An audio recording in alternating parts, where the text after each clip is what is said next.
Bonjour,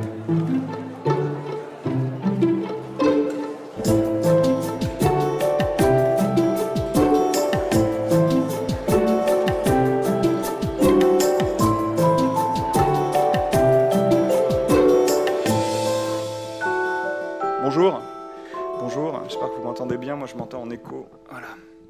Bonjour, donc je suis très heureux de vous présenter cette deuxième table ronde, qui, d'ailleurs la table n'est pas vraiment ronde, mais qui va être l'occasion de maintenant parler de ce qui, je pense, est le cœur et fait le sel de ce projet, c'est-à-dire le fond, c'est-à-dire de quoi parle-t-on?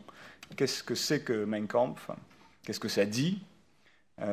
Peut-être qu'est-ce que ça annonce? Qu'est-ce qu'on pouvait y comprendre, y lire à l'époque? Qu'est-ce qu'on peut en dire aujourd'hui? Voilà.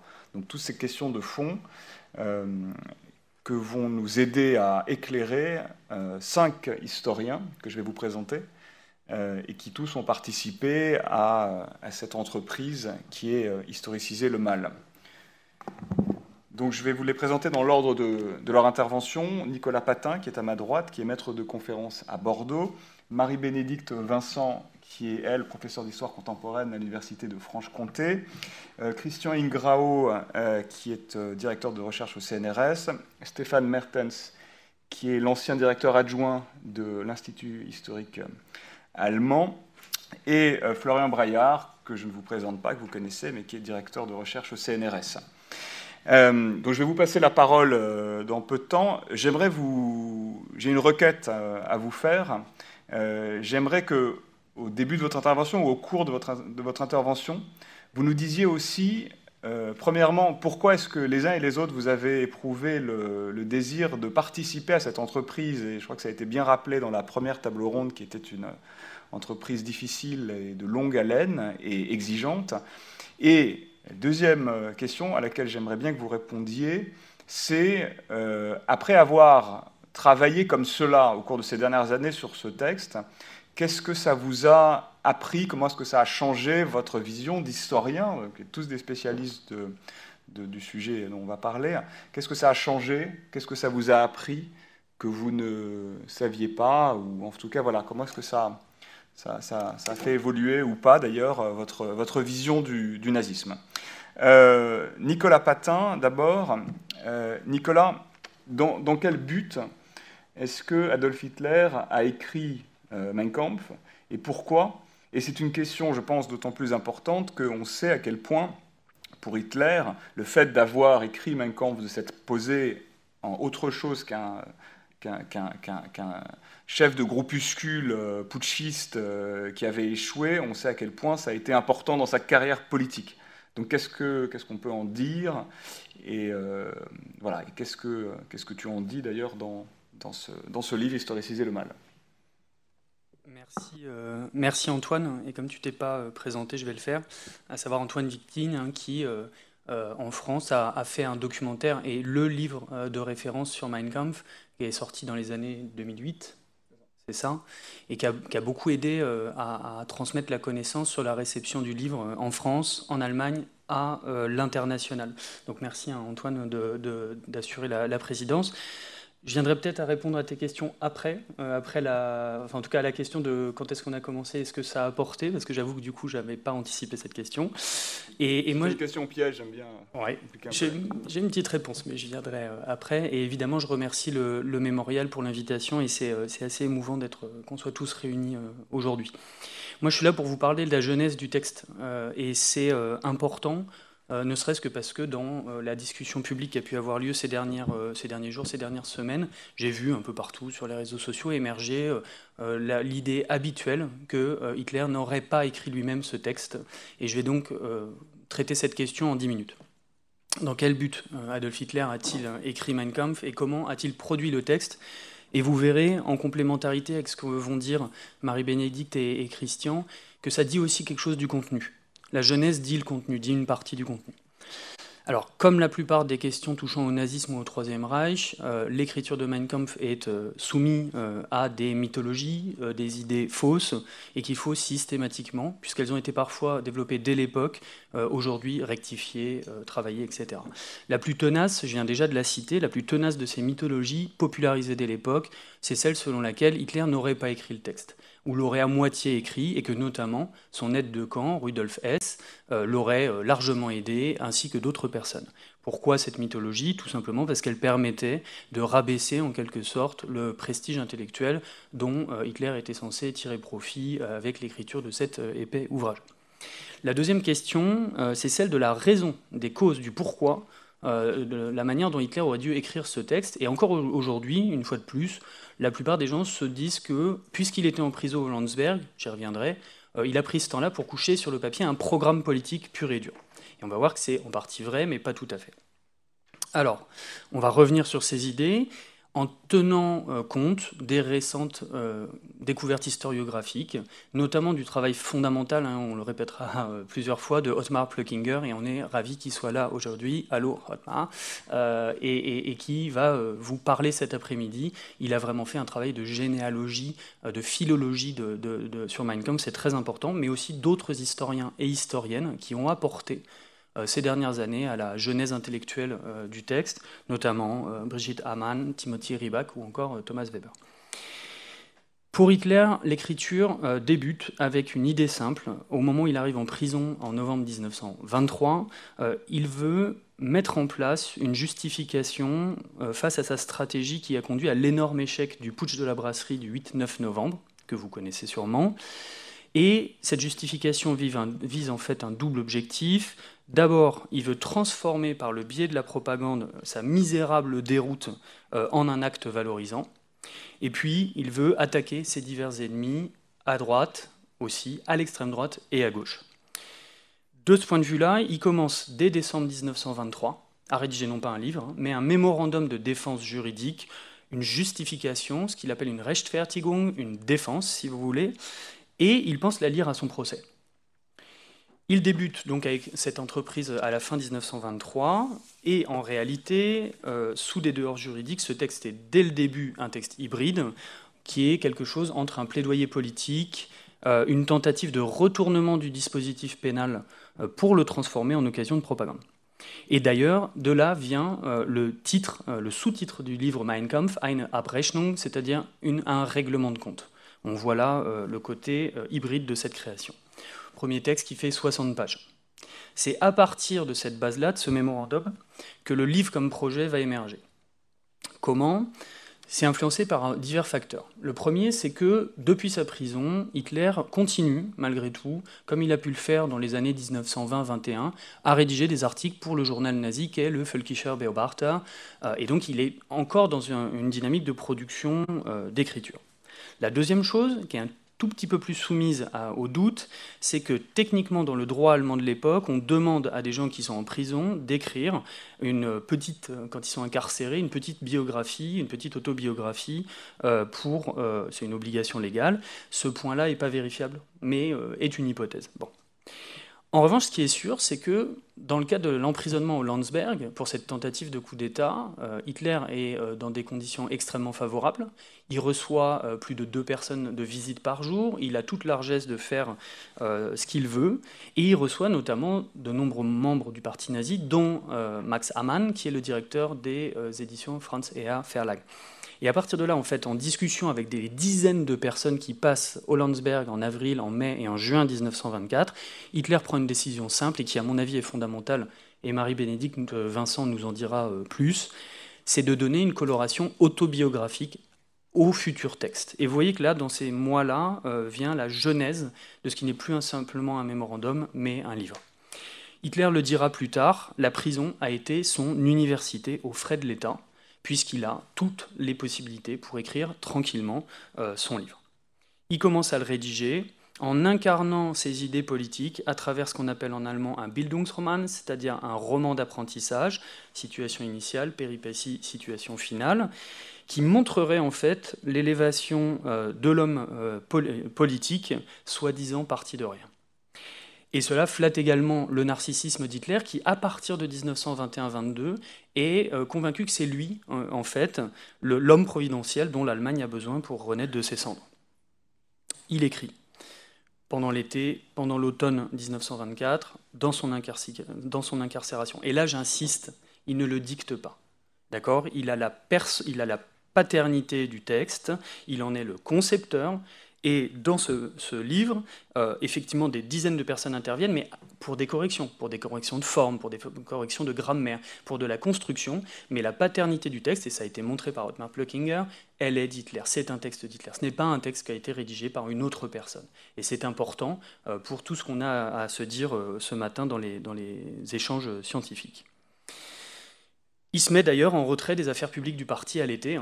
Il ne participe plus à la politique du NSDAP dans ces moments-là pour se consacrer uniquement à l'écriture. Cela ne l'empêche pas, puisque, bon, on ne va pas le rappeler, mais il n'a pas fait beaucoup d'études, c'est un travailleur plus que léger, il prend énormément de retard dans la production du texte, ce qui fait que le texte n'est pas fini quand il sort de prison à la fin 1924. Le texte devait s'appeler, c'est important, initialement le titre était « 4 ans et demi de combat contre le mensonge, la bêtise et la lâcheté ». Finalement, le titre est beaucoup plus publicitaire, c'est Max Amann qui prend cette décision-là et qui l'appelle « Mein Kampf, mon combat ». Pourquoi 4 ans et demi ? Parce que ce terme polysémique renvoie pour le lectorat allemand non seulement aux 4 ans et demi de combat qu'auraient mené soi-disant les nazis de 1919 à 1923, de la fondation du parti jusqu'au putsch, mais évidemment dans l'imaginaire allemand de l'époque, à la Première Guerre mondiale, du 1er août 1914 au 11 novembre 1918. Hitler sort de prison le 20 décembre. Le livre ne paraît pourtant que le 18 juillet 1925, quasiment 6-7 mois plus tard. Pourquoi ?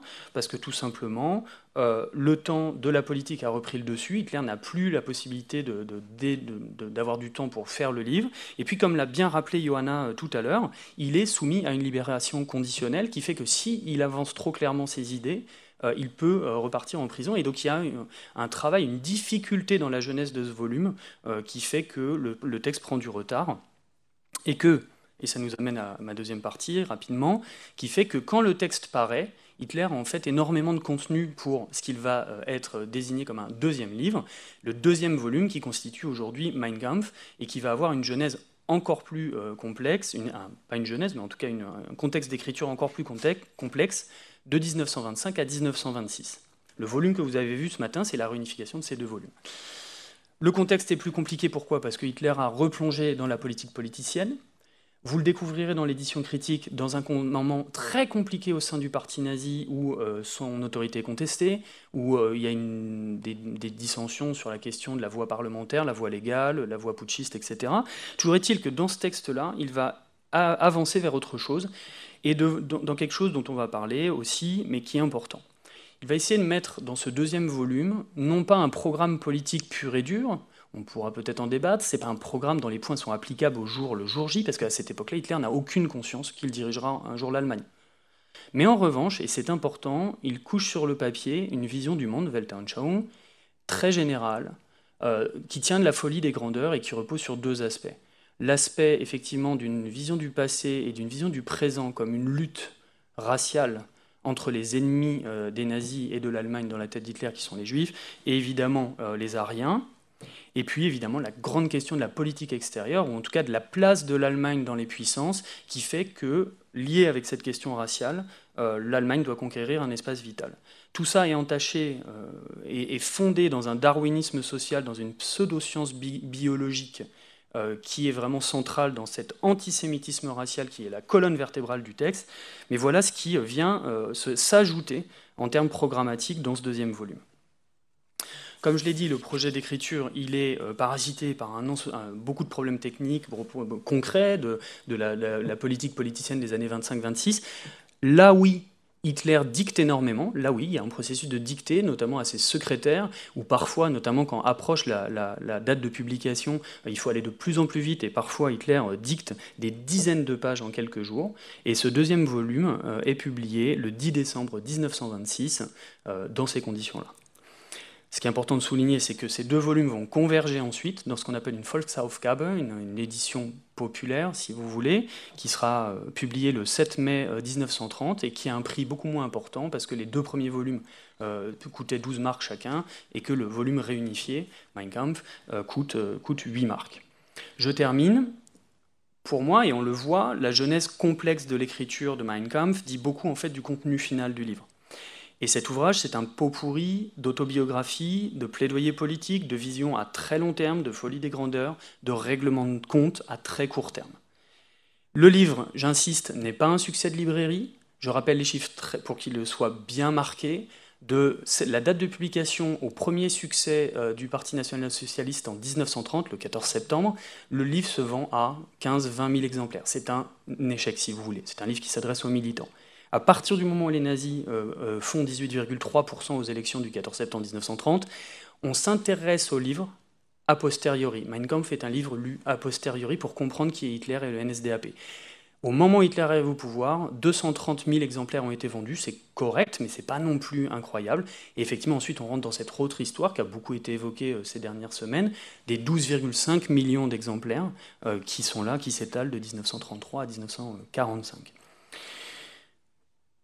Pour autant, je termine là-dessus, pour moi, la faiblesse de construction du livre, son caractère de pot pourri, n'a peut-être pas été en rien dans la circulation postérieure du texte, dans la mesure où, voulant tout dire à la fois, Hitler, en fait, le livre devient une surface de projection idéale. Chacun pouvait y trouver quelque chose dans ce texte labyrinthique, un sujet de fixation. On y lisait donc une autobiographie personnelle et intime, une histoire de la Première Guerre mondiale et de ses causes, un programme politique théorique, le récit épique de la construction du parti nazi, et enfin, de manière si terrible, la synthèse la plus radicale de l'antisémitisme contemporain. Je vous remercie. Je dois maintenant répondre à la question d'Antoine, on fera à la fin. Voilà. Oui, je vous propose qu'on utilise la discussion générale pour justement répondre à ces questions-là. Merci Nicolas.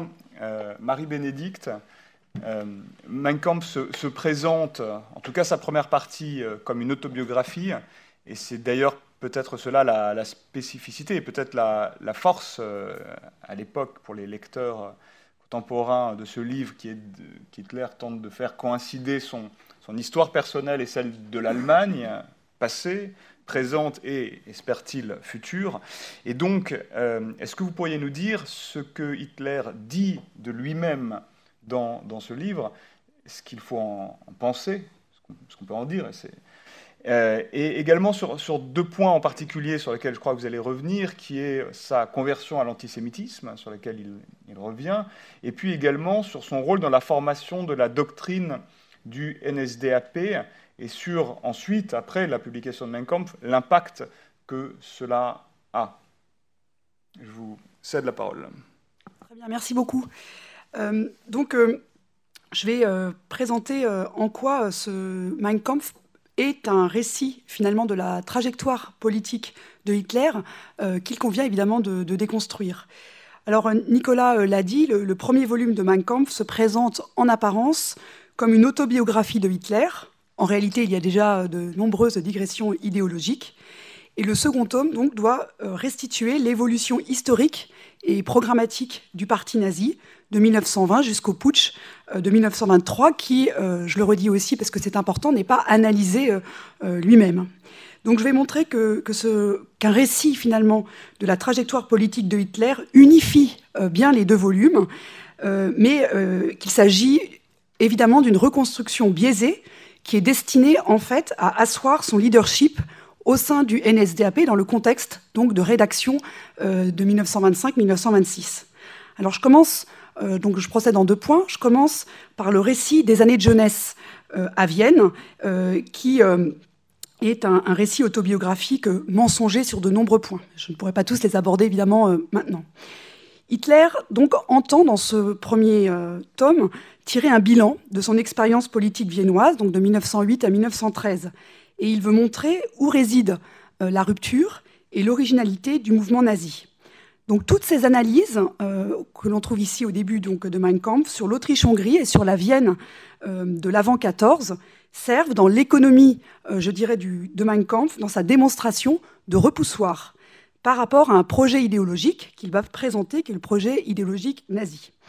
Alors, de manière assez étonnante, on peut voir que, au plan formel, le fait de consacrer tout le début de Mein Kampf à un récit de formation, comme l'a dit Nicolas, donc des années de formation, les Bildungsjahre. Hitler a 19 ans en 1908 et quand il quitte Vienne, il a 24 ans, renvoie à un modèle qui est bien connu, qui est le roman de formation, qui s'est développé dans la littérature allemande depuis le romantisme. Donc un genre très prisé dans la bourgeoisie culturelle, ce qui peut sembler très étonnant quand on sait que Hitler dénonce lui-même le conformisme bourgeois et dans la mesure où il a vécu à Vienne en marge de ce milieu. De plus, le mouvement nazi, tel qu'il le présente, est en rupture avec ses codes bourgeois. Donc c'est une première contradiction. À l'intérieur de ce genre, le récit va taire un certain nombre de points gênants, comme l'a montré Brigitte Hamann, dont le livre « La Vienne de Hitler » a été traduit en français en 2001.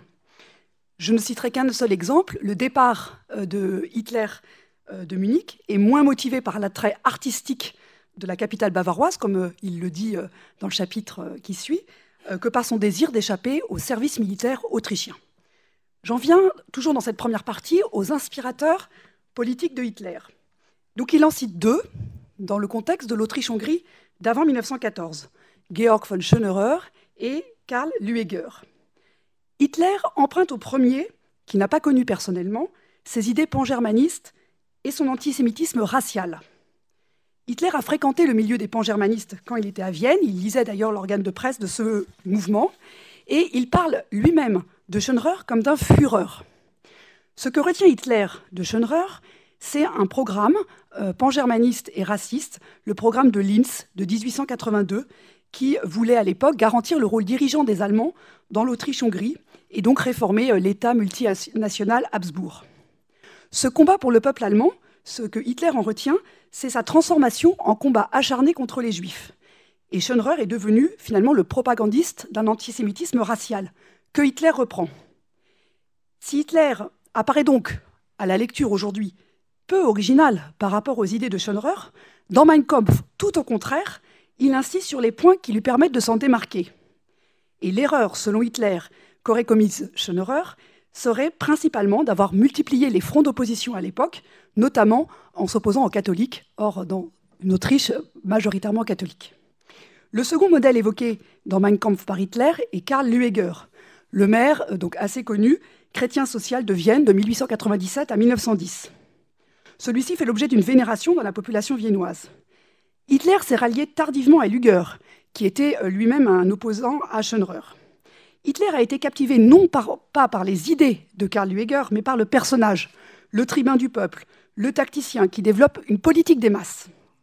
Certes, Lueger est antisémite, mais il ne s'agit pas d'un antisémitisme racial. Il est nourri par l'antijudaïsme des catholiques et par l'anticapitalisme. Donc je dirais qu'à la différence de Schönerer, Lueger définit les juifs par la religion et non pas par la race. Donc là, c'est un point de démarcation évident. Hitler, enfin, fait faussement débuter sa prise de conscience d'un prétendu danger juif de sa rencontre à Vienne avec un juif orthodoxe dans les rues. La Vienne, décrite comme enjuivée par Hitler, est là aussi une reconstruction. La population de Vienne compte avant-guerre 175 000 juifs, soit un peu moins de 9% des habitants. Ce pourcentage était de 12% en 1890 et Hitler évoque faussement un mouvement donc, de croissance de la population juive qui ne correspond donc pas à ce qu'on sait aujourd'hui de la composition de la population viennoise et de son évolution. Faire de Vienne la ville des Juifs a peu de sens à l'échelle de l'espace de l'Autriche-Hongrie.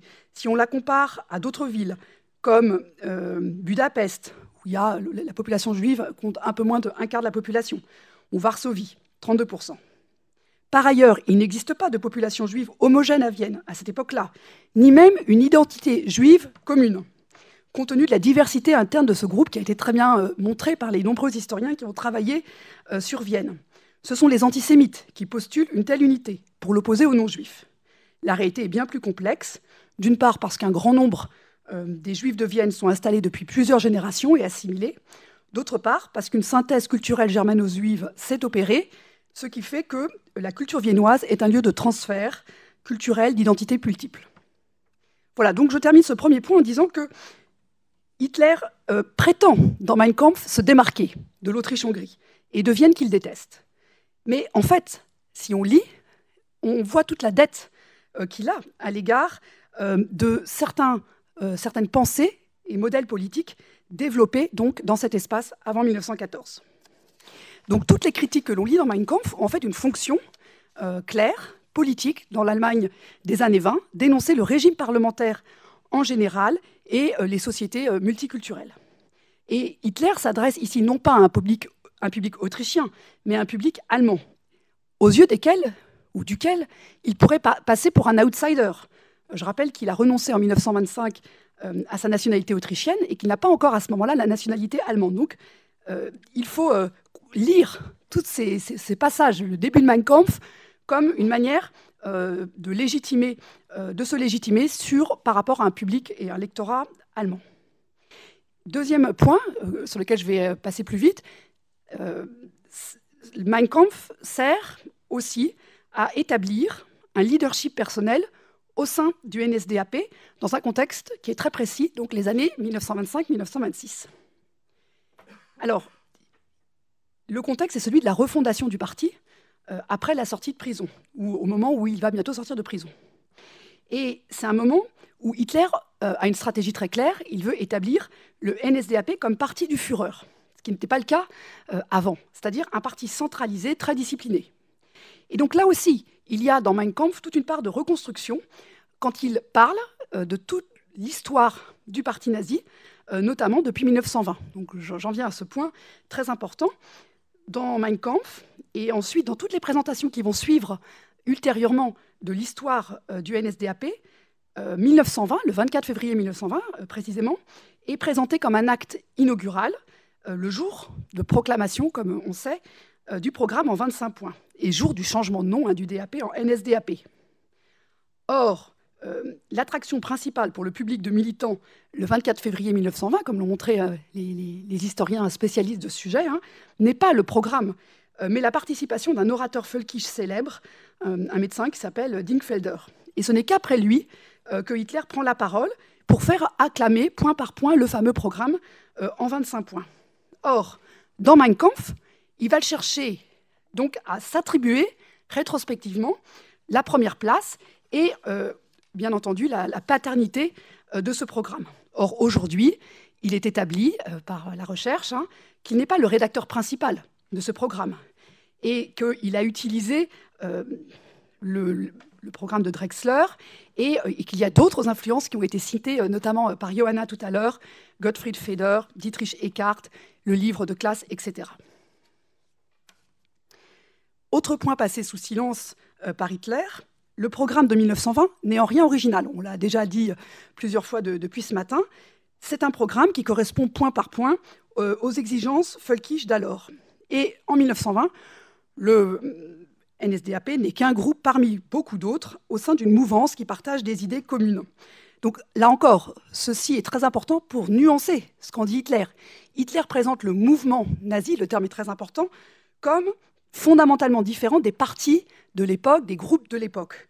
Or, quand on s'intéresse au contenu, en réalité, l'originalité n'existe pas ou est très faible. Enfin, dans Mein Kampf, Hitler cherche à justifier l'absence de reformulation du programme de 1920. Là aussi, ça peut paraître surprenant, puisque l'échec du putsch de 1923 aurait pu amener au contraire à une reformulation du programme et des objectifs.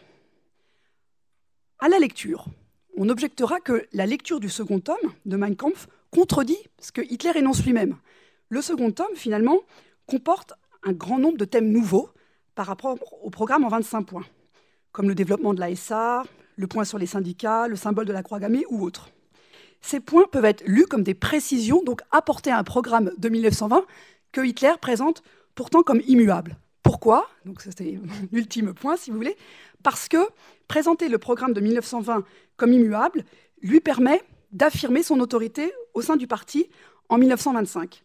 Il se pose à ce moment-là, ou voudrait se poser comme un Führer au-dessus des divisions internes du NSDAP. Il se réconcilie d'ailleurs en février 1905 avec plusieurs de ses chefs. Et certains membres de groupes völkisch qui n'étaient pas auparavant liés au NSDAP adhèrent à ce parti. Pour autant, cela ne veut pas dire que Hitler est reconnu unanimement sur la scène völkisch à ce moment-là. Par ailleurs, point important, Hitler est critiqué par les chefs nazis qui ne sont pas en Bavière, qui sont dans l'Allemagne du Nord-Ouest.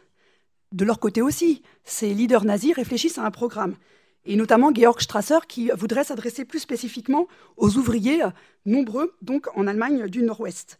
Et Strasser voudrait clarifier la composante dite socialiste du parti nazi.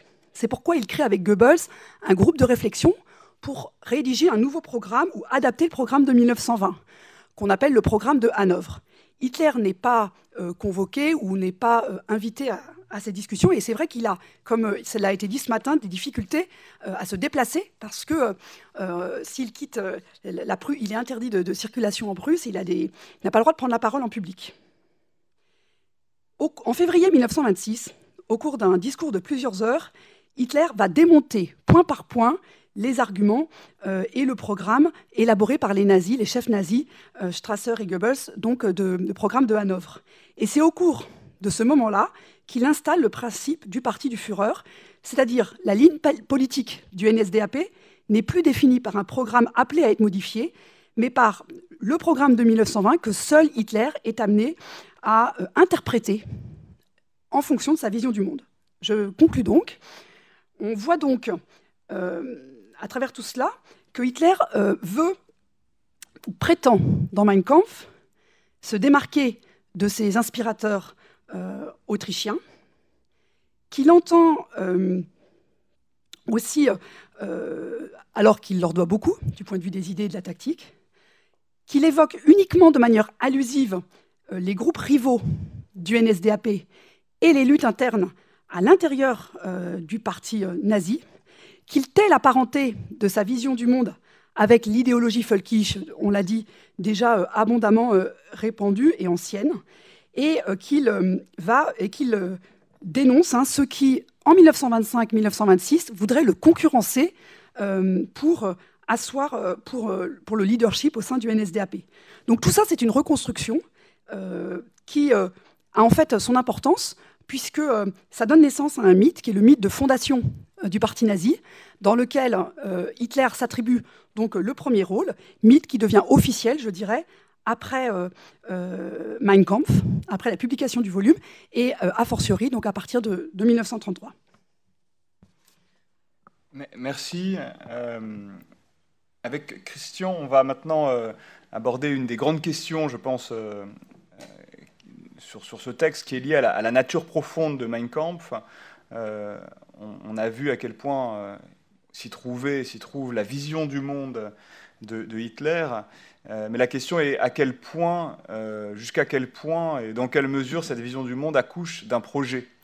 Et alors justement, quel est le projet de société contenu dans Mein Kampf? Qu'est-ce que Hitler veut pour l'Allemagne? Et quelle lecture peut-on aujourd'hui en faire à la lumière de ce qui est devenu ensuite le Troisième Reich? Christian. Merci Antoine. Ça peut paraître être un peu un paradoxe que de chercher dans un brûlot qui a été écrit à un moment où Hitler, vous l'avez vu, est d'abord en prison, ensuite libéré sous parole, en but à des contestations au sein du mouvement völkisch mais aussi au sein du NSDAP. C'est quand même, ça peut paraître être un paradoxe que d'essayer de chercher donc ces rémanences économiques et sociales de ce texte dans ce qu'il y a de tardif, et ce d'autant, si vous voulez, que la question de la théologie est fondamentale et elle constitue un obstacle de taille. On a tendance, malgré tout, toujours à chercher dans le texte ce qui peut avoir constitué des racines de la suite. Cependant, ne pas s'interroger sur ces rémanences, ça impliquerait, et le coup serait vraiment important, ça impliquerait de méconnaître le moment clé qu'a constitué la rédaction de Mein Kampf, moment clé qui voit la cristallisation et la fixation d'un certain nombre de structures idéologiques qui singularisent le national-socialisme dans l'offre idéologique de la nébuleuse völkisch, qui qui a bourgeonné en Allemagne depuis 1918, hein, et une Allemagne qui vogue désormais vers un reflux de la violence et des troubles politiques, absolument momentanés certes, mais qui d'autre part, cette offre idéologique va constituer un répertoire d'actions dans lesquelles les nazis au pouvoir vont pouvoir puiser pour concevoir au moins partiellement leur logique. Donc vous voyez, on a un texte qui, malgré tout, on a tous dit qu'il était filandreux, tout le monde a dit qu'il était mal construit, etc., etc. Mais il y a quelque chose, quand même, malgré tout, qu'il faut essayer de comprendre. Hein. C'est dans Mein Kampf que se fixe le fondement de la structure idéologique nazie, en ce que c'est dans ce livre que s'ossifie, d'une part, le déterminisme racial fondamental qui structure l'ensemble du système de croyance nazi, mais aussi que se dessinent les grandes lignes du projet de refondation sociobiologique nazi. C'est ça c'est ça qui apparaît dans ce texte extrêmement filandreux. Et donc c'est à la fois, si vous voulez, on y voit à l'œuvre le déterminisme racial, c'est-à-dire que, on va le voir tout à l'heure, la race est un peu dans tout, et d'un autre côté, il y a quelque chose qui se dit du projet utopique nazi, hein, du projet de refondation de l'Allemagne, de la germanité. Ce que montrent de manière décisive, à mon sens, les éditions critiques de Mein Kampf, c'est que le futur dictateur, il produit un agencement très spécifique des différents éléments idéologiques présents dans la nébuleuse de l'extrême droite völkisch allemande d'après la Première Guerre mondiale. Oui, en effet, les idées elles-mêmes sont pas originales. Hein. Il n'en reste pas moins qu'il y a quelque chose. J'ai écrit là, j'ai eu un moment de poésie. Je dis, il y a une ordinarité du prosateur, il y a la banalité des idées, mais il y a quelque chose d'exceptionnel dans la combinatoire. Hein. C'est Mein Kampf va mettre en circulation cette combinatoire spécifique, l'érige en système de référence des appareils militants, des organisations électorales, puis, après la prise du pouvoir, des institutions et des acteurs partisans comme étatiques placés en situation de concevoir et d'opérer les politiques du Troisième Reich. Alors, si on veut essayer de mettre un tout petit peu la main sur tout ça, eh ben, il faut, et on va faire ça en 5-6 minutes, hein, pas beaucoup plus que ça, il faut essayer d'opérer en 3 parties. D'abord, hein, je vais insister quelques secondes sur le fait que la race est au fondement du social, sur la question du déterminisme racial et comment le déterminisme racial envahit l'ensemble de l'analyse hitlérienne. En second lieu, on essaiera de voir comment, armé de tout cela, Mein Kampf dit quelque chose, malgré tout, de la façon dont Hitler et les nazis appréhendaient la société, et enfin,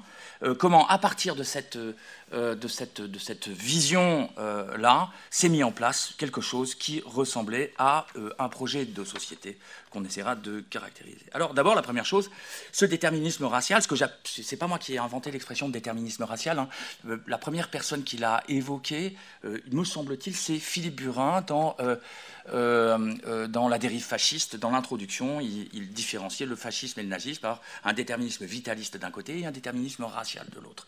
Mais il n'en reste pas moins que l'expression me semble absolument merveilleuse parce qu'elle montre bien que pour qui intériorise le national-socialisme, le racisme devient une sorte de prisme auquel tout peut passer, de filtre du réel. Florence s'en occupera de façon beaucoup plus systématique que tout à l'heure, et on le voit très bien à l'œuvre dans Mein Kampf, c'est-à-dire que le racisme est au fond partout.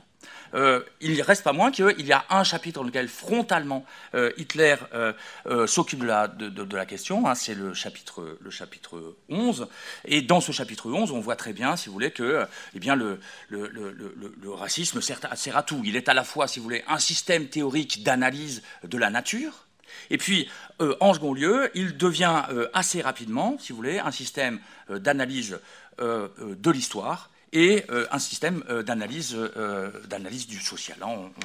Et c'est en cela, si vous voulez, que Mein Kampf constitue une sorte de critique sociale. Et il n'en reste pas moins qu'au-delà de ce chapitre, eh bien, le déterminisme racial s'insère un peu partout. Hein. On le voit, c'est à l'aune du racial que les séquelles de la guerre que la guerre et les séquelles de la guerre sont analysées. C'est aussi à l'aune du racial que la société de Weimar, la dimension conflictuelle de la République de Weimar est montrée. Et on voit bien, hein, dans un certain nombre de chapitres 10 et 12 du tome 1, chapitres 7 et 8 8 du tome 2, on voit très bien comment le Mein Kampf analyse à l'aune de la race toutes ces questions de conflit. Alors, ce que nous montre Mein Kampf, c'est aux yeux des nazis la société de Weimar et les sociétés, disons, démocratiques et libérales comme des sociétés injustes. Hein, les cibles d'Hitler sont ici, notamment le parlementarisme, hein, qui est toujours associé au déclin. Encore une fois, rien de très original dans tout cela, mais c'est pour essayer de montrer ici comment, en fait, le racisme s'érige en système d'analyse du social pour en proposer d'abord une critique, et c'est là-dessus que je vais terminer ma présentation. Après la critique de la société, Mein Kampf propose un certain nombre de lignes de force qui constituent un projet de société. On pourrait prendre tout simplement une phrase qui a servi de frontispice au national-socialisme, c'est « Jedem das Seine », à chacun son dû. Le projet qui se met en place dans Mein Kampf se sert de cette catégorie qui existe depuis déjà relativement longtemps. Encore une fois, rien d'original dans la catégorie, c'est la question de la Volksgemeinschaft. Volksgemeinschaft, ça veut dire communauté du peuple. C'est une catégorie dont on dispose de plein de travaux là-dessus. C'est une catégorie qui a été employée à l'extrême droite, mais aussi à certains moments par les forces de gauche. Il s'agit en fait de mettre en place une société qui serait une société que l'on pourrait dire inégale, mais juste. Pour les nazis, l'analyse du parlementarisme et le fait que les assemblées parlementaires soient en possibilité de discuter et de décider alors qu'elles n'en ont pas les compétences est quelque chose qui rend l'égalitarisme injuste. Et donc, le Mein Kampf propose un certain nombre de lignes de force qui vont constituer les fondements de l'organisation d'abord des appareils militants et ensuite, plus tard, sont censés se trouver au fondement aussi de la réorganisation des principes étatiques. Et le dictateur le dit nommément dans le futur dictateur, excusez-moi, le dit nommément dans le texte. Alors, le premier de ces principes, c'est ce qu'on appelle le Führerprinzip. Hein. Hitler l'a défini de façon relativement claire. Hein. Le Führerprinzip, c'est autorité de chaque Führer vers le bas et responsabilité vers le haut. En d'autres termes, si vous voulez, chaque personne qui est placée en position de responsabilité dispose de l'autorité totale et absolue envers ses subordonnés, et d'un certain nombre de moyens, et doit rendre compte aux autorités supérieures. Ce principe qui pose les responsables avec des positions, des prérogatives extrêmement importantes, est fondé aussi, bien sûr, bien sûr, je ne sais pas, mais est fondé sur la nécessité de mettre en place des pratiques d'évaluation et de sélection qui doivent devenir extrêmement importantes. Et on voit bien que dans un certain nombre d'organes d'organes militants d'abord, puis étatiques ensuite, les personnes qui combinent radicalité idéologique, engagement au sein du parti et savoir-faire en termes d'évaluation deviennent à partir de 1933 des organes extrêmement importants. Hein. Pour prendre l'un des exemples que je connais très bien, au SD, à la Gestapo et dans les organes de répression du Troisième Reich et de la SS, les instances de gestion du personnel et d'évaluation sont des instances les plus fondamentales. Hein. L'adjoint de Reinhard Heydrich, c'est d'abord Werner Best et c'est ensuite Brun ou Streckenbach, qui sont tous les deux des gestionnaires de ressources humaines. Alors, ce qu'on voit apparaître ici, si vous voulez, c'est qu'on a un certain nombre de fondements et de lignes de force qui se mettent en place et qui constituent des permanences, des rémanences de ce que sera la pratique politique des appareils militants puis des appareils étatiques.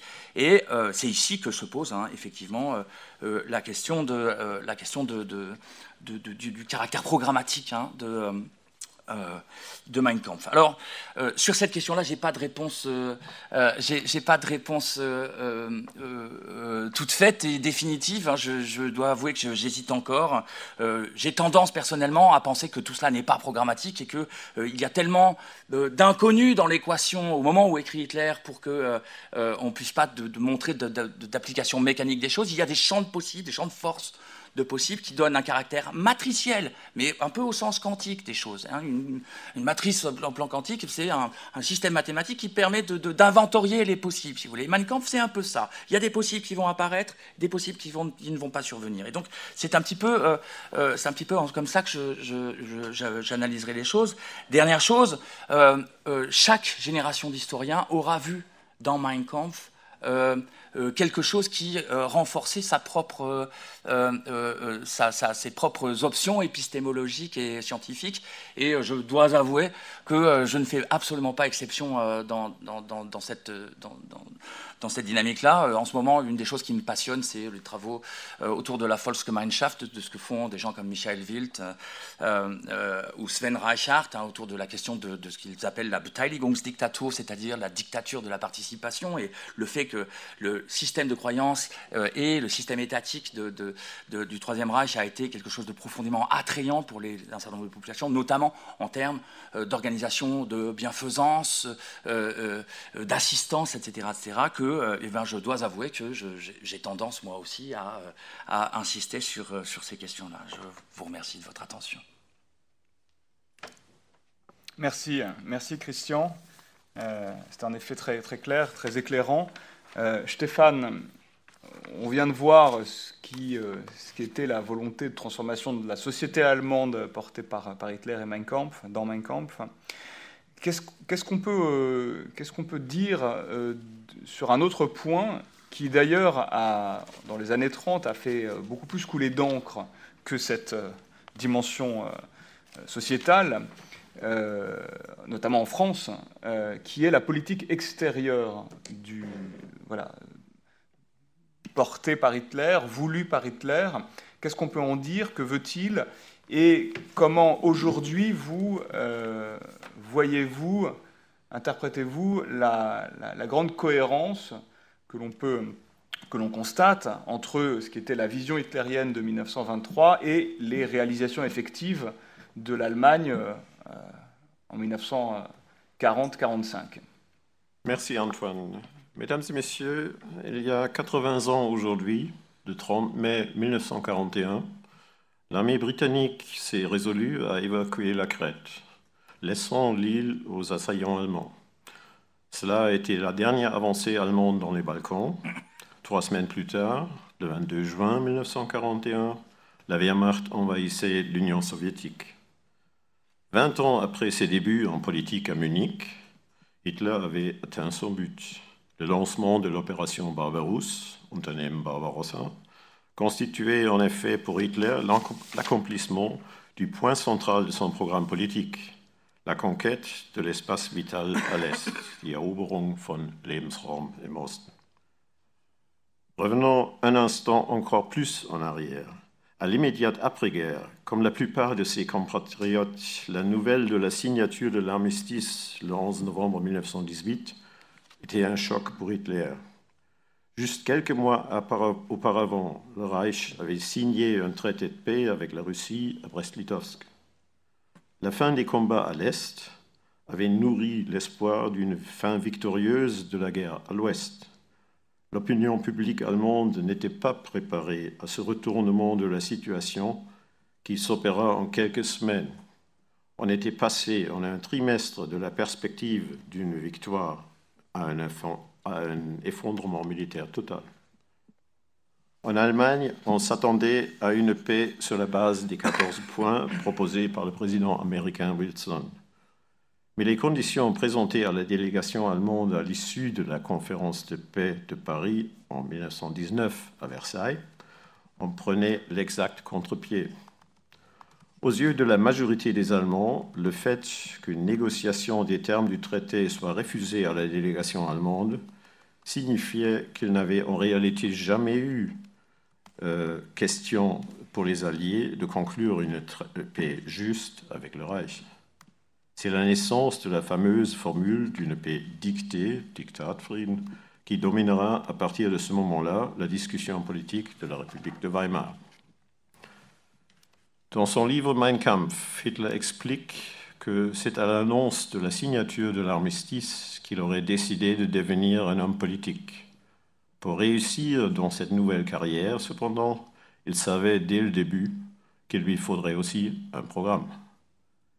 Citoyen autrichien, Hitler a vu la fin de l'empire des Habsbourg comme la preuve que seul un État-nation était l'unique et véritable forme politique d'un État fort. Son premier objectif devait donc être de rassembler tous les Allemands dans un seul État-nation. Il pensait ici en premier lieu aux Allemands d'Autriche, à qui le traité de Saint-Germain avait refusé l'union avec le Reich. Mais ce n'était qu'une partie de son programme. Dans le chapitre 11, déjà cité par Christian, du premier tome de Mein Kampf, intitulé « Peuple et race », Hitler a développé l'idée selon laquelle l'Allemagne ne parviendrait à réviser le traité de Versailles que si elle était un État-nation fort. Et pour que le Reich redevienne une puissance de premier plan en Europe, il fallait non seulement mener une lutte déterminée contre ses adversaires intérieurs, mais aussi promouvoir un concept pour faire valoir cette revendication contre ses adversaires extérieurs. Très tôt, à savoir dans le 4e chapitre du premier tome de Mein Kampf, intitulé Munich, Hitler développe les grandes lignes de son futur programme de politique étrangère. La France était l'ennemi héréditaire de l'Allemagne et le principal adversaire dans la lutte contre les clauses du traité de Versailles. Afin de tenir bon dans une future guerre contre la première puissance militaire en Europe, le Reich avait donc besoin d'alliés.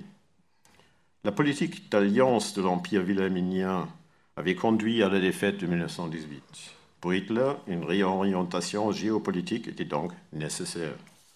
En Europe, seuls l'Italie, la Russie et la Grande-Bretagne pouvaient être considérés comme des alliés potentiels.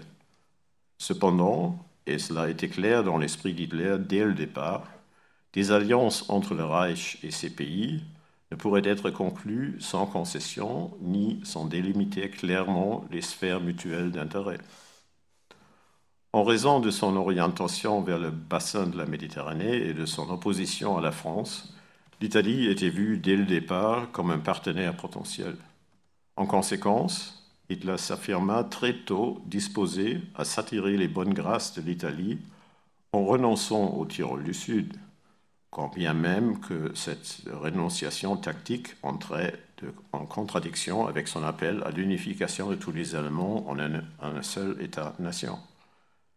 La prise de pouvoir en Italie par Mussolini, dont il considérait le mouvement fasciste comme un modèle pour la NSDAP, renforça Hitler dans cette conviction dès 1922. Une alliance avec la Russie, selon les principes de la politique étrangère de Bismarck, était par contre totalement exclue par Hitler.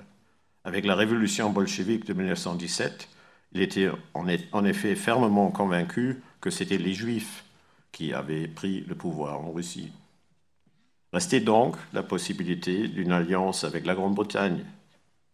En 1925, les chances d'y parvenir semblaient à Hitler significatives, car le déroulement de la conférence de paix de Paris avait déjà révélé des antagonismes entre l'Angleterre et la France, et ces frictions devinrent plus visibles encore lors de la crise de la Ruhr en 1923, lorsque le gouvernement de Londres refusa de soutenir l'attitude intransigeante des Français. Selon Hitler, la condition préalable pour obtenir une alliance avec la Grande-Bretagne était de trouver un accord entre les deux pays à propos des sphères d'intérêt.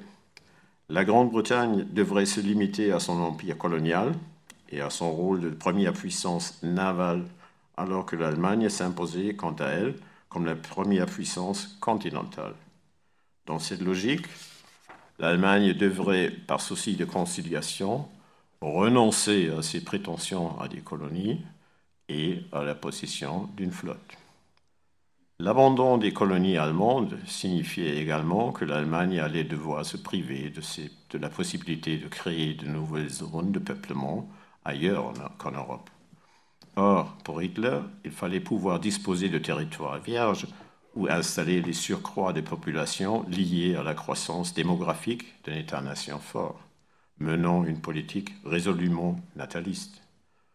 La seule solution lui semblait donc être la réorientation de la politique allemande de colonisation. Au lieu d'exiger la restitution des colonies, il fallait à l'avenir se concentrer sur la conquête d'un nouvel espace vital à l'est de l'Europe. La volonté hitlérienne de conquête de ce nouvel espace vital à l'est, principalement en Russie, combinait ainsi les objectifs de politique étrangère avec les considérations raciales. Dans Mein Kampf, Hitler ne s'est pas prononcé sur la question de la mise en œuvre de cette politique, car c'est à l'homme politique qu'il a incombé de mettre en œuvre ce programme, ce qu'il fit après 1933 et son accession au pouvoir. Je vous en remercie.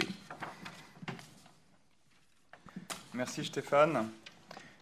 Florent, puisque tu es celui qui relève les défis impossibles, tu as quelques minutes pour qu'on garde un petit peu de temps ensuite pour une discussion, pour répondre à une question très simple, qui est est-ce que Mein Kampf annonce la Shoah? Et alors, j'ai une sous-question, qui est celle-ci. Qu'est-ce qu'un contemporain des années 20 ou des années 30 pouvait percevoir des intentions criminelles exactes nazies dans Mein Kampf, dans un contexte plus large qui était celui d'idées antisémites plus ou moins radicales assez répandues. Donc qu'est-ce qu'il y a de... Voilà, qu'est-ce qu'annonce Mein Kampf sur ce plan-là? Merci à toi, évidemment, pour cette question très simple. Je voudrais commencer cet exposé en essayant de décentrer le regard et proposer de voir Mein Kampf comme un exemple particulièrement frappant et abouti de suprémacisme arien. Pour Hitler, comme pour de nombreux idéologues völkisch avant lui, les peuples n'étaient pas multiples et différents, ils étaient inégaux. Les prétendues races avaient non pas des singularités ou des spécificités, mais des qualités et des défauts. Et ces qualités et défauts étaient présents dans telle ou telle race avec une intensité variable. De ce parti pris aberrant découle donc l'idée d'une hiérarchie raciale. À son sommet se serait trouvée la race aryenne, dotée de qualités prétendument extraordinaires. La race aryenne était pour Hitler la seule à pouvoir prétendre au titre de créateur de culture. Il va même plus loin en assurant de manière grotesque que l'ensemble de la culture humaine avait été créé par les Aryens, que le progrès qu'a connu l'humanité depuis les temps les plus ancestraux avait été rendu possible grâce aux seuls Aryens. Les créateurs de culture constituent l'une des trois composantes du système rudimentaire imaginé par Hitler. Ce dernier postule à l'existence, à côté de ce cénacle très restreint, d'un groupe beaucoup plus large, comprenant la très grande majorité de l'humanité, ce qu'il appelle les porteurs de culture. En d'autres termes, ces peuples qui, incapables d'être de vrais créateurs, avaient du moins la possibilité de s'imprégner d'une culture étrangère supérieure et, grâce à elle, de faire fonctionner la société. Parmi les porteurs de culture, les différents peuples européens non-aryens, mais aussi le peuple japonais, par exemple, et, on l'imagine, une multitude d'autres. Dernière composante de cette stratification simpliste proposée par Hitler, le groupe numériquement plus restreint des destructeurs de culture. Ces peuples, ou races, dont l'existence même dépendrait de leur capacité à s'emparer de la culture des autres pour la détruire. Les destructeurs de culture, pour Hitler, ce sont fondamentalement les Juifs. On pourra qualifier ce système tripartite de grossier ou d'inepte. Cependant, Hitler le décline également à propos des sociétés elles-mêmes. Sa vision du monde est donc comme emboîtée. Il croit percevoir des structures élémentaires supposées se répéter à différents niveaux, au sein de l'humanité dans son ensemble donc, mais aussi dans chacune de ses composantes. car chaque peuple, en tout cas le peuple allemand, comprendrait lui aussi 3 composantes numériquement inégales. Au centre se tiendrait une sorte de ventre mou, le peuple, amorphe, sans inventivité, sans pensée propre. Cette masse ne deviendrait un acteur historique qu'en tombant sous l'influence d'un des 2 extrêmes, l'extrême du meilleur ou l'extrême du pire. Les 2 expressions que je viens d'employer ne sont pas des inventions ou des caricatures, je ne fais que reprendre les dénominations proposées par Hitler. La fraction supérieure comprendrait naturellement les grands hommes ayant émaillé l'histoire allemande, les soldats allemands les plus valeureux et les militants politiques nazis. Et cela va sans dire Hitler lui-même. On ne s'étonnera pas que la fraction la plus néfaste, l'extrême du pire, soit supposée englober les juifs à nouveau, mais aussi les criminels, les éléments asociaux et ainsi de suite. Ce système tripartite est par nature statique, universel, intemporel. Ce qui rend le domaine dynamique, c'est l'existence supposée d'interactions entre les 2 extrêmes, négatifs et positifs, et le centre des interactions qui permettent, selon Hitler, d'expliquer à la fois l'histoire de l'humanité et celle de chacun de ces peuples, à commencer par celle du peuple allemand. Ce schéma général se trouve décliné par Hitler à propos de la défaite de 1918 et de la révolution qui s'en est suivie. Au cours de la guerre, les soldats tombés les premiers au front appartenaient, selon lui, à l'extrême du meilleur. Ils étaient les plus valeureux, les plus amoureux de leur patrie ou de leur race. L'influence bénéfique de cette fraction, que cette fraction exerçait jusqu'alors sur les larges masses, s'en trouvait mécaniquement affaiblie. Cela, prétend Hitler, a permis à l'extrême du pire d'augmenter à proportion son influence néfaste sur le peuple allemand, jusqu'à pouvoir le contrôler et le mettre en mouvement. Qui étaient les pires éléments? Les juifs, en tout premier lieu, supposés être restés planqués à l'arrière, les criminels emprisonnés et donc également préservés, les militants politiques de gauche. Pour Hitler, ces individus s'étaient, à la faveur de circonstances favorables, transformés en agents opérateurs de l'histoire. Ils avaient déclenché des troubles révolutionnaires expliquant la défaite et l'effondrement de l'Empire allemand à la faveur de ce fameux et fantasmatique coup de poignard dans le dos. Il s'agit là d'une déclinaison appliquée à l'histoire allemande du système tripartite hitlérien. On pourrait en évoquer d'autres similaires dans le déroulement concernant l'histoire de l'humanité tout entière. On comprend mieux dès lors la nature apocalyptique de la vision du monde hitlérienne. Entre Ariens et Juifs, il y aurait eu de toute éternité une lutte sans merci. L'objectif opérationnel de cette lutte aurait été le contrôle exercé sur les larges masses au niveau national et sur les porteurs de culture au niveau de l'humanité. Mais l'enjeu supérieur ultime de ce combat aurait été rien moins que le salut ou la disparition, respectivement, du peuple allemand ou de l'humanité tout entière.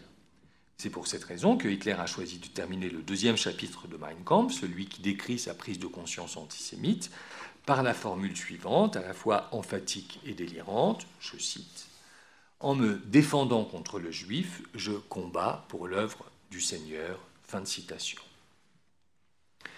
Si je fais la liste des qualificatifs dont j'ai affublé la pensée de Hitler jusqu'à présent, je constate que j'ai employé les adjectifs suivants: aberrant, grotesque, simpliste, rudimentaire, grossier, emphatique, délirant. Quel intérêt, dès lors, y a-t-il à republier Mein Kampf, qui plus est dans une édition critique particulièrement massive, comme nous l'avons fait avec Historicisez le mal? La réponse à cette question légitime est la suivante. Nous ne nous sommes pas engagés dans cette tâche parce que nous estimions que Hitler est un penseur à part entière, dont la vision du monde mériterait d'être exposée du fait de ses qualités intrinsèques. Non. Nous avons proposé une édition critique de cet ouvrage parce que son auteur, Adolf Hitler, est devenu quelques années plus tard le chancelier du Reich et le Führer de l'Allemagne nazie, et qu'il a alors pu mettre en œuvre les solutions qu'il avait commencé à imaginer 10 ou 15 ans plus tôt. Mein Kampf n'est en effet pas seulement l'exposé de croyances bizarres sur la structuration tripartite de l'humanité de chacun de ces peuples. Cela a été aussi pour son auteur l'occasion de réfléchir à la manière dont il devrait agir, une fois en position de le faire, pour influencer les interactions entre la large masse allemande et les deux fractions extrêmes, positives et négatives, les nazis et les juifs. Si, dans la vision du monde raciste qui était celle d'Adolf Hitler, l'objectif était bel et bien d'assurer à l'extrême du meilleur, c'est-à-dire aux nazis, le contrôle sur la large masse, alors la panoplie des mesures envisagées de 1925-1926 et mises en place à partir de 1933 va bien au-delà de la simple hygiène raciale. Car la destruction de la République, la dissolution des partis, la mise au pas des syndicats, le contrôle de la presse ou le développement de la propagande étaient aussi conçus pour assurer une emprise durable et sans faille sur le peuple allemand. A l'inverse, la politique anti-juive, de plus en plus radicale, était pensée, suivant la même logique, comme une manière d'entraver l'influence que les juifs, en tant qu'extrême du pire, étaient supposés pouvoir exercer sur le reste de la population allemande. On le voit, la politique du Troisième Reich retrouve sa cohérence quand elle est réinsérée dans la vision du monde hitlérienne, aussi délirante que celle-ci puisse nous apparaître. Je crois même qu'il convient de réinterpréter la Shoah suivant la même focale. Après tout, le meurtre des Juifs a commencé en 1941, au moment où les soldats allemands représentant l'extrême du meilleur tombaient en masse dans le cadre de l'opération Barbarossa, cette offensive en territoire soviétique qui n'avançait pas aussi rapidement qu'espéré et se révéla finalement désastreuse. Tout se passe en quelque sorte comme si Hitler avait analysé les pertes militaires allemandes comme un facteur de déséquilibre entre les trois composantes structurales de la population. On pourrait en déduire ou suggérer qu'il aurait pu redouter que, mécaniquement, ce déséquilibre ne vienne bientôt menacer le contrôle jusqu'alors hégémonique du parti sur l'extrême du meilleur, sur la population, de l'extrême du meilleur sur la population allemande. En conséquence, on peut proposer que Hitler ait voulu passer à l'action pour rétablir l'équilibre au détriment de l'extrême négatif, au prix donc de la mort des Juifs. Une telle analyse fera sans doute sursauter et l'on trouvera peut-être que je mène l'analyse trop loin, coupable à mon tour de simplisme ou de ridicule. Pourtant, il suffit d'écouter ce que Hitler disait au moment de commettre le génocide. Le 30 mai 1942, il avait ainsi confié à Goebbels, lors d'un tête-à-tête, je cite, « Le Führer explique une nouvelle fois sa revendication en faveur du maintien de l'équilibre entre la perte des idéalistes et la perte des négativistes. Son argumentation est absolument convaincante. » On voit bien ici la continuité absolue entre la pensée de 1925 et les propos de 1942. Aujourd'hui comme hier, Hitler croyait que la question de l'équilibre entre extrême du meilleur et extrême du pire était capitale. En 1942, simplement, Hitler ne s'était pas contenté de réexposer sa théorie, il était allé plus loin et avait dévoilé les leçons qu'il comptait en tirer. Je cite à nouveau. Nous avons perdu dans cette guerre tant d'idéalistes qu'un contrepoids doit être apporté en contrepartie du côté criminel et négatif.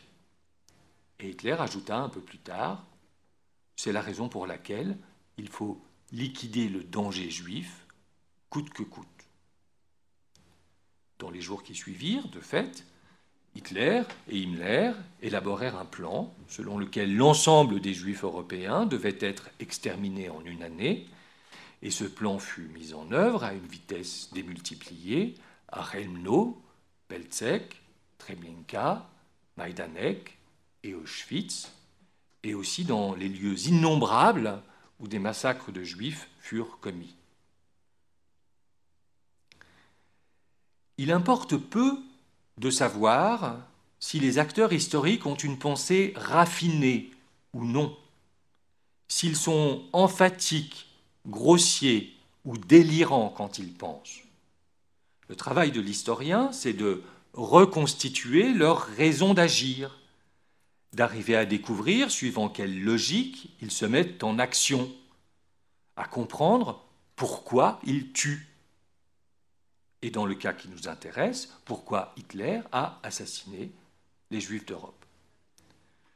Pour comprendre les raisons d'agir de Hitler, j'espère en avoir fait ici la démonstration, il est indispensable de se reporter à Mein Kampf, qui est après tout bel et bien une source fondamentale pour l'histoire et dont il était donc indispensable de fournir une édition critique.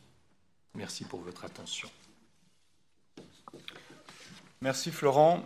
Alors je vous propose, avant peut-être des questions éventuelles, que rapidement on fasse un nouveau tour de table dans le même ordre, pour que vous nous disiez ce que Mein Kampf, votre travail dans le cadre de cette édition critique de Mein Kampf a modifié votre perception de votre objet. Vous êtes tous des historiens qui travaillaient sur ces questions-là, le Troisième Reich, le national-socialisme, depuis de longues années.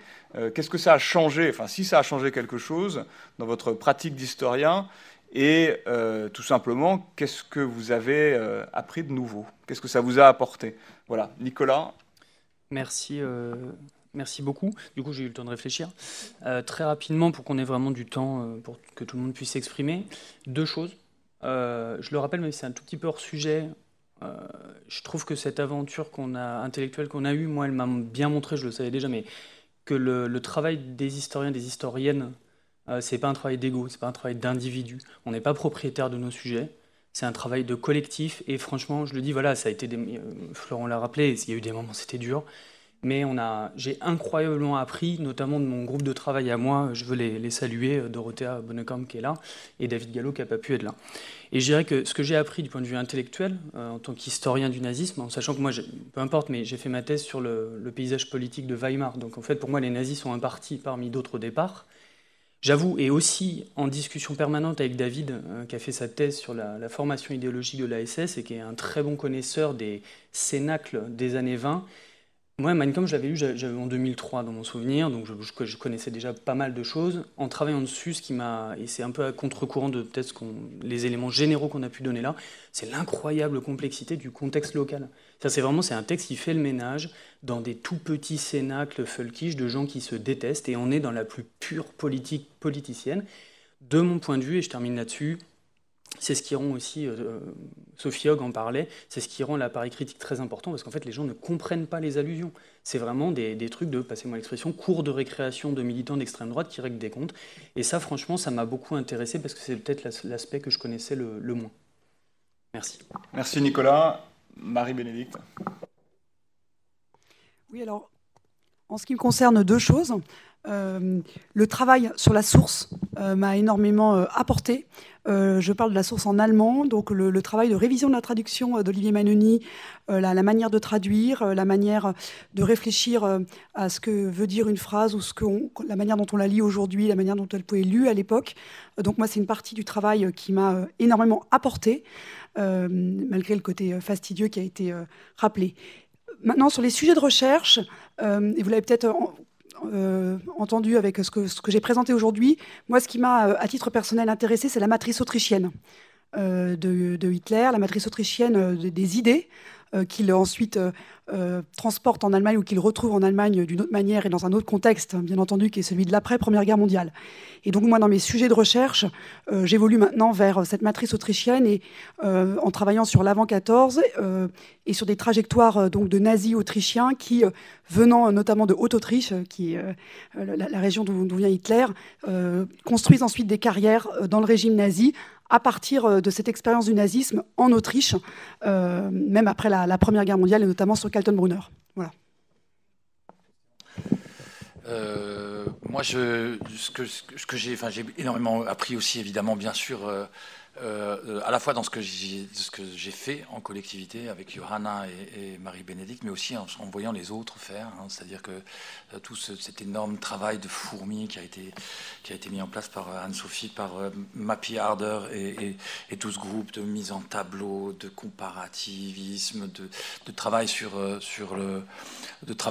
les appareils de référencement, ça m'a donné un vrai exemple de ce que devrait être l'érudition dans les travaux de recherche qu'on fait, travail que je suis incapable de faire évidemment, mais c'est toujours très instructif d'être ramené à ses propres incapacités. Ça, c'est une première chose. La deuxième chose, au plan historiographique, comme je vous le disais tout à l'heure, moi j'ai sans doute ce défaut d'essayer de trouver les raisons d'avoir raison dans les textes que je travaille, et donc j'ai trouvé plus de confirmation de ce que je pensais déjà que de véritables surprises dans le texte d'Hitler. Voilà. Stéphane. Oui, peut-être une remarque personnelle. Je suis marié à une traductrice qui traduit du français vers l'allemand. Et je ne me suis jamais imaginé dans cette situation de faire le contraire. Et je me suis aperçu que c'est encore beaucoup plus compliqué de traduire vers le français que vers l'allemand. Première chose. Deuxième chose, pourquoi? Parce que ça, c'était aussi une question au début. Pourquoi est-ce que moi, je suis engagé dans ce projet? Bon, ça, c'est un peu le rôle de notre institution. Ça veut dire l'Institut historique allemand ici sur place à Paris a cette vocation d'établir des contacts entre les chercheurs français et les chercheurs allemands. Et je crois que ça remonte à 2010 à peu près, qu'il y avait ici une table ronde où on a pour la première fois discuté de la problématique, mais qu'est-ce qui va arriver en 2015-2016 avec le moment où ça tombe dans le domaine public. Et à ce moment-là, j'ai appris, grâce aussi à mon ancien collègue ici, qui est maintenant le directeur à Munich, qu'à Munich, on est en train déjà de penser à ce projet. Et à partir du moment où on avait pratiquement évoqué cette possibilité d'avoir une traduction, parce que j'étais encore en contact avec Anthony Rowley, j'ai déjà essayé d'établir un premier contact et surtout une réflexion du côté français. Est-ce qu'il faut vraiment faire le travail en débutant à zéro? Et ça m'a toujours rappelé cette belle expérience qu'on a déjà eue avec Denis Pechansky. On a publié une version française du journal de Goebbels, pas les 40 volumes du côté allemand, mais au moins 4 tomes en français. Et je crois que c'était à peu près à ce moment-là que je me suis dit ce serait maintenant vraiment le moment de renouveler cette expérience de l'époque. Et maintenant, bien sûr, surtout avec ce mélange avec des germanistes, avec des historiens allemands, avec des spécialistes de l'Autriche, de l'histoire de l'Allemagne. Je crois que c'était vraiment une très belle expérience qui m'a, à la fin de ma carrière académique, scientifique, encore fait profiter pas mal parce que j'ai découvert certains passages de Mein Kampf que j'avais essayé de ne pas lire au début lorsque j'ai fait mes études sur le national-socialisme. Florent, alors tu t'es déjà exprimé ce matin sur tes motivations. Donc, qu'est-ce que tu as appris en travaillant sur ce texte et à cette édition critique? Alors, j'aimerais commencer par un paradoxe qui consiste à affirmer que j'ai appris énormément de choses et un grand nombre d'entre elles ne m'intéressent pas. Pour une raison très simple, c'est que Mein Kampf, c'est un livre-monde, hein, et donc autour de ce livre-monde qui va dans toutes les directions, on a apporté des connaissances supplémentaires, mais je n'ai aucune affinité, par exemple, avec l'histoire de l'Autriche-Hongrie, sur laquelle pourtant je commence à maîtriser un certain nombre de choses, et il en ira évidemment pour tous les lecteurs de la même manière. C'est-à-dire, on apprend des choses qui sont immédiatement nécessaires pour comprendre le texte, et puis parce que la thématique ne nous intéresse pas, on va les oublier, et c'est très bien comme ça, d'une certaine manière. À l'inverse, il y a dans l'appareil critique allemand, et je rends encore hommage à cette édition formidable, je salue évidemment Andreas, je salue notre camarade Otmar, des informations qui sont pour la première fois mises en circulation et qui peuvent être capitales. Et donc pour moi, ça a été une sorte de choc que de découvrir, grâce au travail sur l'appareil critique allemand, que le 23 novembre 1923, le jour même où Hitler allait s'élancer pour faire un coup d'État. Il donne une interview à 2 journalistes catalans où il parle très franchement de la question juive, où il explique que la meilleure solution, fondamentalement, ce serait de pendre la totalité des juifs d'Europe d'Allemagne à des réverbères. Et pour moi, c'était vraiment dans les débats sur intentionnalisme, fonctionnalisme, évidemment, tout d'un coup, entrer en collision avec ce type de source pose question. Et c'est intéressant parce que ça oblige à penser différemment ou trouver d'autres chemins pour concilier différentes choses. Un autre aspect, me semble-t-il, et là je crois pouvoir parler, mais si tel n'est pas le cas, il y aura des protestations, au nom de mes camarades, je pense que cette fréquentation aussi intense, extraordinairement intense, du texte de Hitler nous a montré, c'est qu'au fond, malgré le caractère rebutant de la source et le caractère maladroit de l'écriture, on voit malgré tout émerger un système cohérent, donc fondé sur évidemment des principes inacceptable et révoltant, mais qui fait système. Et malgré tout, le système est plutôt bien pensé, d'une part, et d'autre part, il embrasse, et en particulier dans le 2e volume, un nombre de sujets absolument phénoménal. Donc il y a vraiment, on pourrait présenter Mein Kampf aussi comme l'effort qu'a consenti Hitler entre 1924 et 1926 pour penser le monde.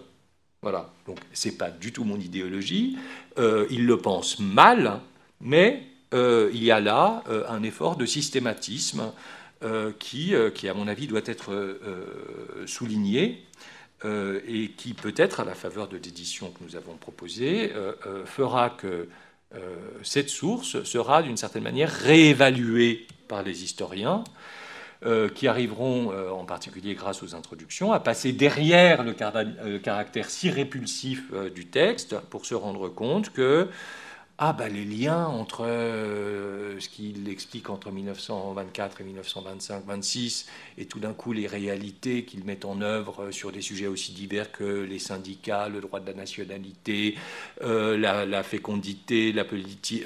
On pourrait démultiplier les sujets comme ça. Il y a un lien, alors effectivement, c'est pas un lien programmatique, direct, puisque personne ne pouvait imaginer, pas Hitler lui-même en 1925, qu'il arriverait aussitôt finalement à avoir cette position. Lui, l'autodidacte autrichien, exilé en Allemagne, dont la première partie de la vie était pour le moins ratée. Donc, effectivement, il était impossible en 1925 d'imaginer quel serait le destin d'Hitler. S'il avait eu une appendicite qui s'était mal terminée, on ne serait pas là aujourd'hui pour beaucoup de raisons, parce qu'il n'y aurait pas de mémorial de la Shoah, mais aussi parce qu'on n'aurait pas publié une édition critique d'un mort d'il y a 75 ans. Bon. Donc cet aspect me semble très important. Et puis, il y a une dernière chose très, très rapidement, qui est que, c'est ce que dit aussi Marie-Bénédicte, c'est en travaillant de manière plus intensive et plus lente sur une source aussi fondamentale, on comprend plus de choses. Et que ça nous oblige, nous, à développer des modes de pensée, d'explication qui sont plus approfondis et donc, vraisemblablement, qui disent mieux la complexité du passé. Alors, peut-être qu'on va prendre les grosses dizaines de minutes qui nous restent. On est encore dans les temps pour des questions dans la salle ou hors de la salle. Je ne sais pas si on a des questions qui sont arrivées de manière numérique. Si tout a été dit, c'est que cette table ronde a été... Ah pardon, Jacques Fredge.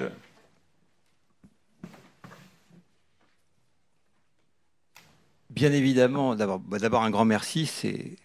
Tout ça est très intéressant et je crois que cette journée d'études était indispensable. Mais pardon de reprendre la question de monsieur Antoine Wittkin. Je suis resté un petit peu sur ma faim par rapport à la question que vous avez posée à Florent Braillard et que je reposerai un peu à toutes celles et ceux qui ont envie de répondre. Qu'est-ce que vous, qui avez travaillé dans la durée sur ce texte, qu'est-ce que vous pouvez nous dire de ce que les contemporains comprennent, de ce qu'Hitler écrit à l'encontre des populations juives. Est-ce que vous pourriez revenir là-dessus? Grand débat qui existe depuis toujours sur est-ce que l'idée d'extermination était déjà présente. Alors vous venez de parler des réverbères, de pendre les Juifs d'Allemagne aux réverbères, mais qu'est-ce que ça dit et qu'est-ce que l'on comprend lorsqu'on est un contemporain? Merci. Donc je pensais, grâce à mon exposé, avoir réussi à échapper aux questions. Et je vous remercie vraiment de m'y recoller. La question est évidemment fondamentale, même si les réponses à lui donner sont complexes. Donc, ce que je crois que chaque lecteur peut voir dans Mein Kampf, c'est la volonté parfaitement exprimée de manière absolument claire de Hitler de transformer les Juifs en sous-citoyens.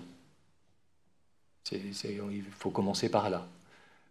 Donc privés de droits politiques, qu'on exclurait ou qu'on expulserait du pays en cas de disette alimentaire, et dont on s'arrangerait pour qu'ils quittent leur supposé lieu d'influence. Donc ce qu'annonce Hitler très très clairement, c'est un déclassement fondamental de la minorité juive, mais d'autres minorités, enfin d'autres composantes de la population aussi. Donc ça, c'est le premier point, c'est le projet politique nazi.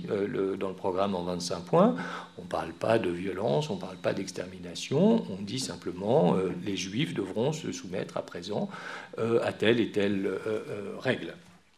Mais évidemment, ça ne répond pas à toutes les questions. Donc, ce qui, dans l'interview de 1923, est fascinante, c'est aussi qu'elle est faite le jour même où Hitler, d'une certaine manière, imagine que son heure est venue et qu'il va pouvoir diriger le Reich. Et donc, dans ce moment d'extraordinaire agitation, il y a comme une sorte de libération de la parole, d'une certaine manière, où il dit, mais en fait, la meilleure chose qu'on aurait à faire pour les Juifs, c'est de les tuer. Sauf que il dit tout de suite, et il l'a dit dans d'autres documents auparavant, en fait, le meurtre n'est pas la solution, pour tout un tas de raisons dont, à mon avis, l'absence de caractère à ce moment-là systématique envisageable du meurtre rendait cette option pas satisfaisante. Et dans cette interview, il explique aussi que ça aurait des conséquences internationales et qu'on ne pouvait pas les prendre en compte. Donc, ce que je veux dire par là, c'est qu'il y a un moment de sincérité qui s'insère dans un raisonnement logique plus tempéré en termes de radicalité politique. Et puis après, évidemment, le putsch rate. On a expliqué la situation délicate dans laquelle Hitler se trouve à partir de 1923, 24, 25, où il est obligé d'en rabattre d'une certaine manière sur la radicalité politique, abandonner le projet d'un putsch pour conquérir le pouvoir par des voies légales. Donc ce type de saillie meurtrière, on n'en trouve plus au fond. C'est assez fascinant. Et de fait, la politique menée à partir de 1933 et jusqu'en 1941-42 n'est pas une politique génocidaire. Si on dit à génocidaire, évidemment, si on dit que génocidaire, c'est tuer tous les juifs. Et la politique qui a favorisé, évidemment, c'est l'émigration. Et cette politique a eu des résultats extraordinaires, que je déplore, mais qui sont massifs, hein, puisque la moitié de la population, la minorité juive allemande, avait quitté le Reich en 1939. Et la proportion était encore plus importante en Autriche. Et évidemment, Hitler aurait préféré, en 1939 ou en 1941, se trouver dans une situation où le Reich et l'Autriche auraient été totalement vidés de leurs juifs. Mais simplement, ce n'est pas ça qui est arrivé.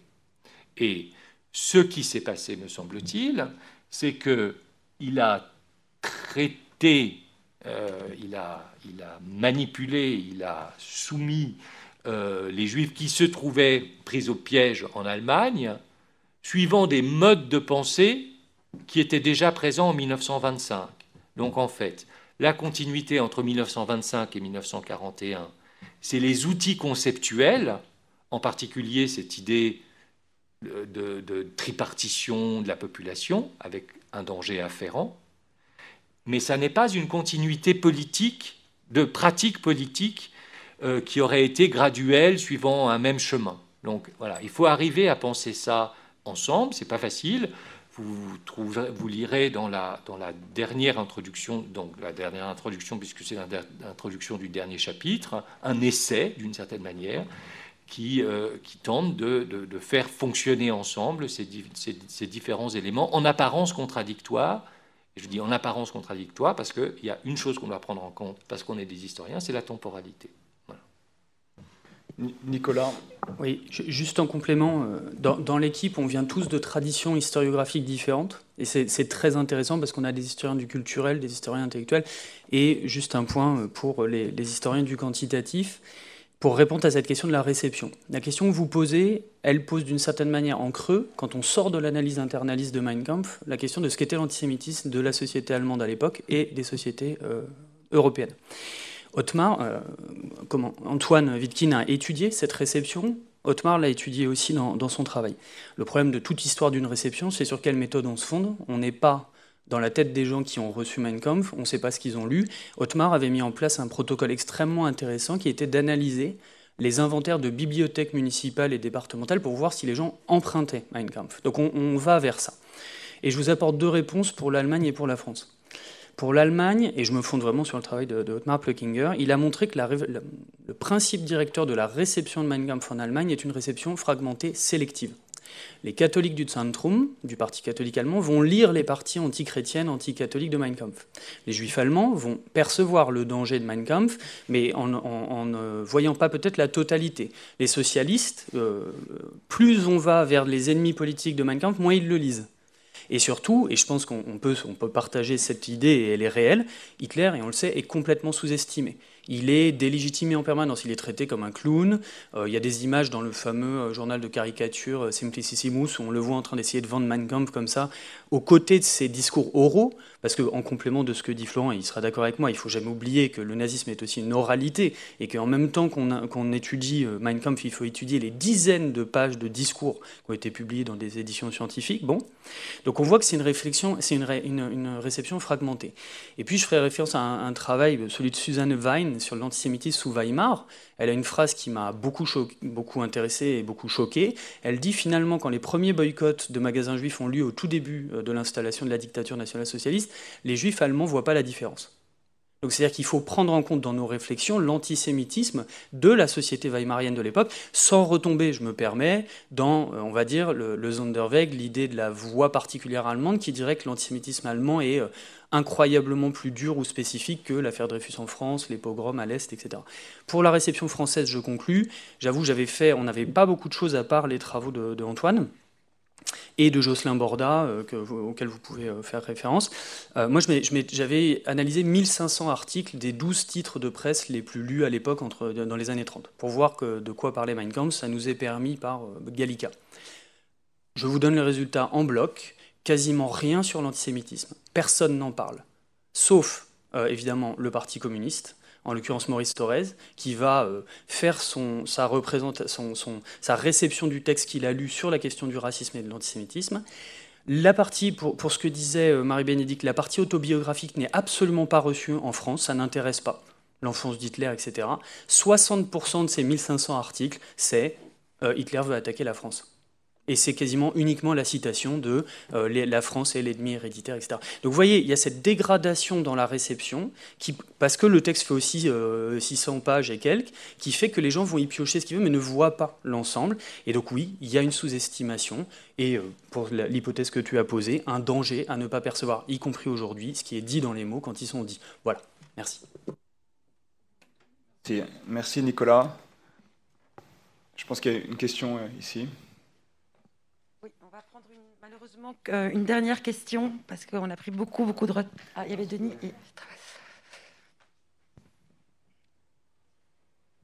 j'ai bien compris que c'était une invitation d'être bref. J'ai eu le plaisir d'assister au début d'une interview de Florent. Et le journaliste qui l'a interviewé a dit « Est-ce que vous pouvez nous montrer dans Mein Kampf l'endroit où il parle de la solution finale ?» Et je pense que c'est un peu ça, et c'est exactement ce dont vient de parler Nicolas tout à l'heure. Donc il y a une lecture aujourd'hui qui est focalisée, et Jacques l'a posé aussi comme question, dans la perspective vers l'avenir.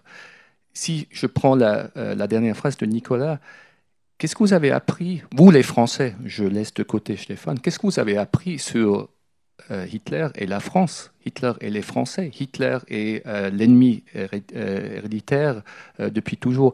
Est-ce que là, disons dans ce qui était la lecture dominante en France dans les années 30, est-ce que là, il y a des résultats nouveaux ou est-ce que c'était plus ou moins une confirmation de ce que vous saviez déjà avant?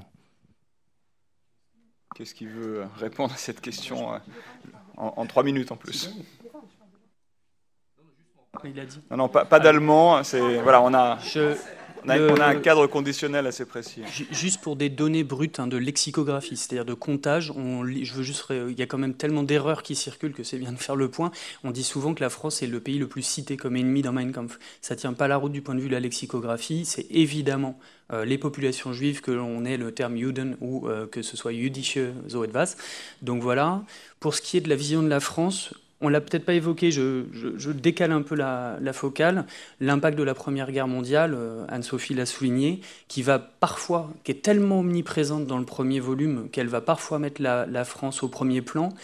Mais je dirais qu'à titre personnel, ça m'a plutôt décentré. C'est-à-dire que la France est peut-être moins importante que ce que je pensais dans le dispositif général par rapport à la place que les Français oublient tout le temps dans le texte de l'Angleterre, de l'ennemi anglais détesté par les Allemands.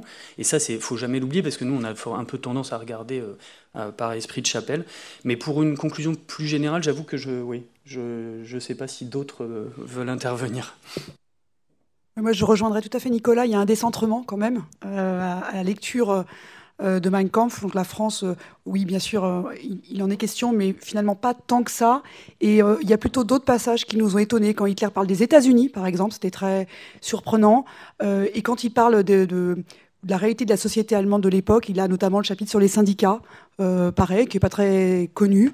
Et donc c'est plutôt la diversité des thèmes. Florent disait que c'est un livre qui multiplie en fait les entrées. Et c'est vrai que quand on parle de la réception, on va focaliser sur certains thèmes évidemment primordiaux et on oublie peut-être, que le livre est très foisonnant. Voilà, donc en tout cas, pour ce qui me concerne, une impression, c'est d'avoir découvert vraiment ce foisonnement et en même temps, ce que disait aussi Florent, l'aspect système, malgré tout. Voilà, mais c'est vrai que la France, je suis assez d'accord avec le constat qui est fait. C'est loin d'être évoqué à toutes les lignes, hein. À part évidemment pour la Première Guerre mondiale, les questions de propagande pendant la guerre, ça revient beaucoup. Et c'est sans doute pas le pays le plus cité. Ouais. Et donc je vais dire juste un mot sur cette question et rebondir d'une certaine manière, je vous remercie, sur la question de la focalisation sur laquelle vous avez insisté. Évidemment, on lit les textes du passé en fonction des questions du présent et des problèmes du présent. Or, ce livre est aussi un formidable manuel franco-allemand qui montre que nos pays ont réussi depuis 75 ans à former des alliés, une communauté européenne, etc., etc. Et donc il n'y a plus de bellicité franco-allemande. Et donc d'une certaine manière, dans notre regard à nous, d'historiens de 2020, la question franco-allemande est tellement réglée que ça ne nous intéressait pas de creuser ces aspects-là. Alors que, bien évidemment, s'il y avait des tensions extrêmes entre nos deux pays, on aurait eu un regard beaucoup plus attentif et beaucoup plus acerbe pour essayer de voir si, effectivement, là, se serait trouvé l'origine d'un problème. L'amitié franco-allemande fait que le problème a disparu. Merci beaucoup. Merci à tous.